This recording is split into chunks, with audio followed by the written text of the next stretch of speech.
next couple of days, sex education and the need for it in India is a debate that's back on the front burner. Everyone, you know, has an opinion, for or against, but everyone has an opinion and will make sure that it's voiced. So we thought this is the perfect fodder for our weekly face-off. Should sex education be mandatory for young India in our schools is what we are asking today. And joining us, Gitanshi and Isha, thanks both so much. They're of course also among those who have strong views and are going to air them even more strongly on the program. Gitanshi, I'll give you a minute to start off. You say yes. Why? Sex education is the need of the hour. It is in this globalized world, sex education is very important. It can't be neglected. It should be included in school education. In this time, not all parents have much time to interact with their kids and teach them about it.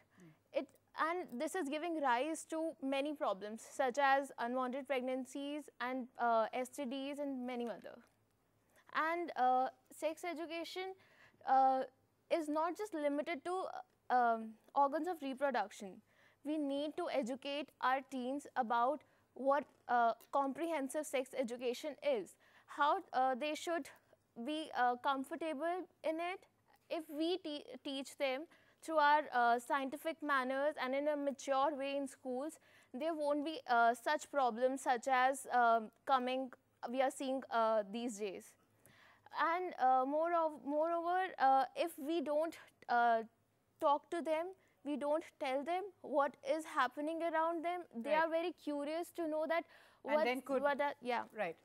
Right. Your time's up, Gitanshi, but I've got your thought. You're saying it's the need of the hour. There's absolutely no getting away from it. But Isha, you're someone who believes that not quite. Go ahead. So, I'm not per se against sex education being mandatory in school, but my only point is that there's a big danger of it not being value neutral. What I mean is that with respect to sex education, the way it can be implemented in our schools, there's a huge danger of it being contaminated with the political beliefs or the religious beliefs and going on in the country. So it can vary from state to state depending upon which political party is in picture. So I think sex education needs to be it needs to be purely scientific. The way you teach it in school need to be purely scientific, but the way it can be taught or it is being taught currently, you know, I feel that, you know, I will be taught differently when different political parties are in power. Right. So, for example, abstinence can be taught to me when a right-wing conservative party is in power, or a liberal party can taught me, a more liberal party or a more liberal political party will teach me a different method. So, as a child, you know, I am curious. I need to make an informed choice. How will I be able to differentiate? You know, somebody comes and tells me, please abstain from having sex. Is that good enough for me? No, I need to know more. Right. But for example, if, you know, there is a political party right-wing, they'll teach me something else. Right, your time's up. You've made your point. You've made your point quite well. But then, of course, all those who would wonder if that political party was talking about abstinence, how many would follow? But that's another debate which we'll leave for another day. But, you know, assuming for a moment that we're not getting the shadow of politics on sex education, there are all those who say that there's really no getting away from it, because the point Gitanshi made about, you know, the youngsters are curious. There's always the internet, which has an answer for everything and not always the right answer. So there's a lot of misinformation out there that creates its own challenges. Yeah. So the thing here is that, you know, internet may be the best place of information for these children, but the debate right now, okay, it's questionable. My point is the question that is being raised here is whether sex education should be mandatory in schools. My point is, who is teaching that? The teachers are not being sensitized enough. You know, if including a chapter or including 10 chapters on protection measures on reproductive organs, that is easy, but are you going to implement it? Are you communicating it well enough? A teacher, it's very difficult for teachers in India specifically or anywhere in the world to be to not color it with their moral or religious beliefs. So you would never know what is being taught. So my point is, you know, unless and until you sensitize the teachers well enough, then there is a big danger of this not being communicated as well as it should have been.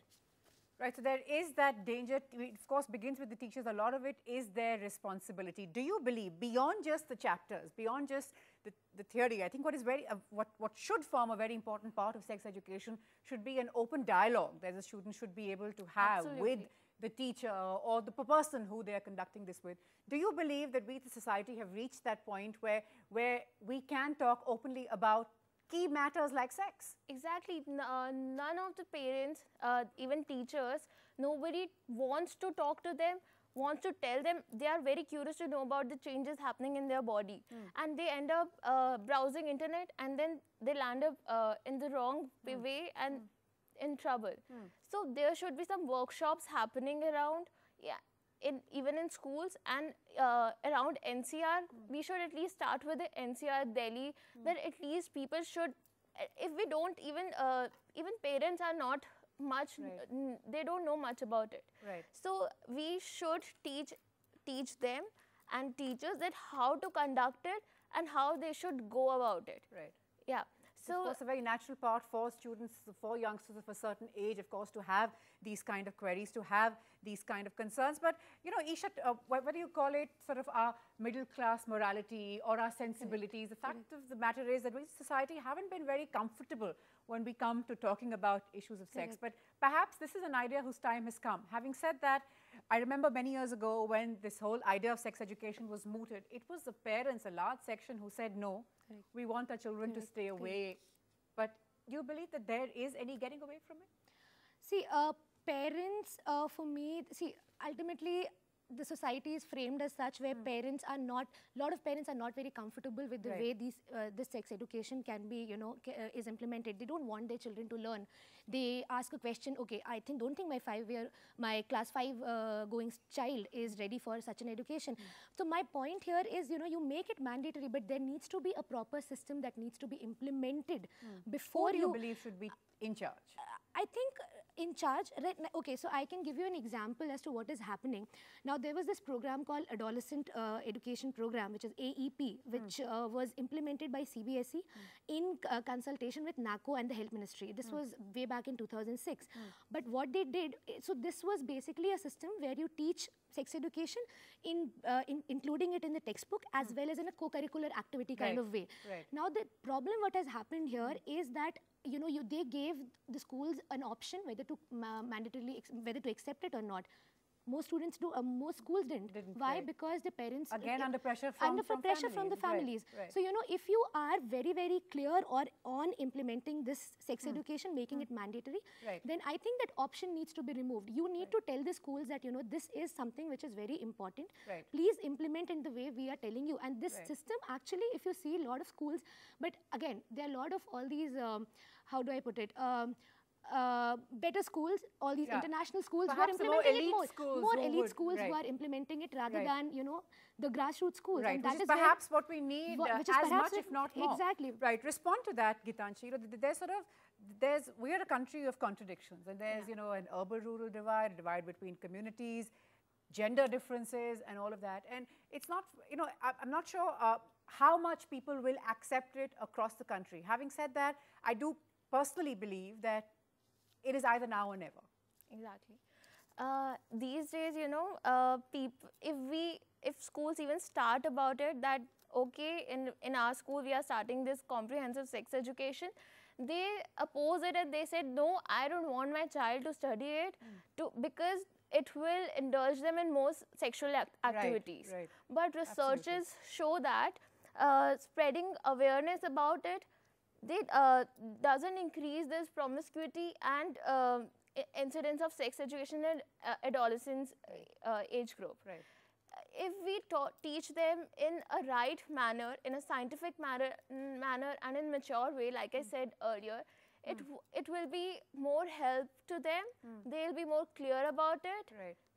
Schools just need to be more, you know about it, that okay, we should carry this forward because it will help their students to grow. And sex education doesn't just provide, you know, information about your sexual activities and your body. It also helps you to be... Clear your doubts if you have any, or sort of, you know, anything that you've heard just beyond your friend's circle, because at a certain age you perhaps are not really in the know. And of course you made that point about unwanted pregnancies, teen pregnancies, HIV, AIDS, and all those sexually transmitted diseases. But tell me one thing, in your own circle, when think of your years in school, how many people around you do you know would sort of have been open to the idea? See, that's the point that I was coming next to. Coming from Gitanshi's point, the idea itself is good, and the idea of implementing sex education where you teach them not just about the theory but about the changes in your body and the psychological effects that it is causing you.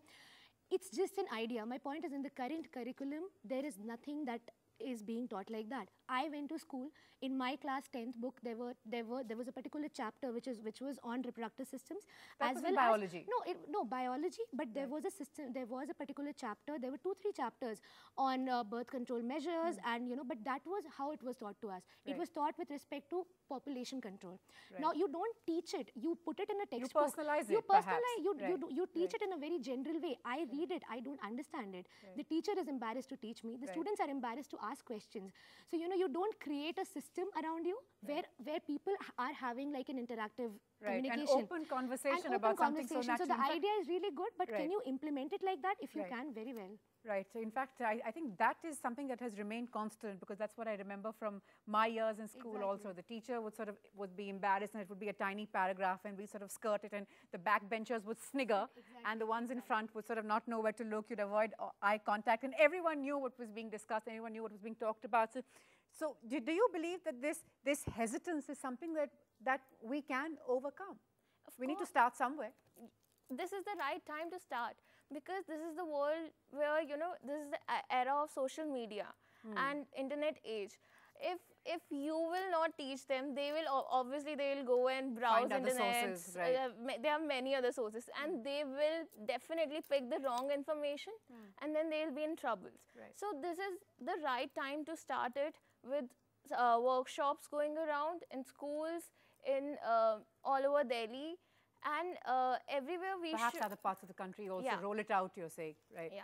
And even in surveys, it has been seen that if we teach them this comprehensive sex education, many students have become more confident about themselves, about their sexuality, about their other relationships. This by teaching this sex education, this girl and boy divide will be over. There won't be any, like you said, harsher talks and all that. It will be all, in a limit. They won't be like more blushing about it. Okay, we don't have to. We are laughing and snickering and all. Absolutely.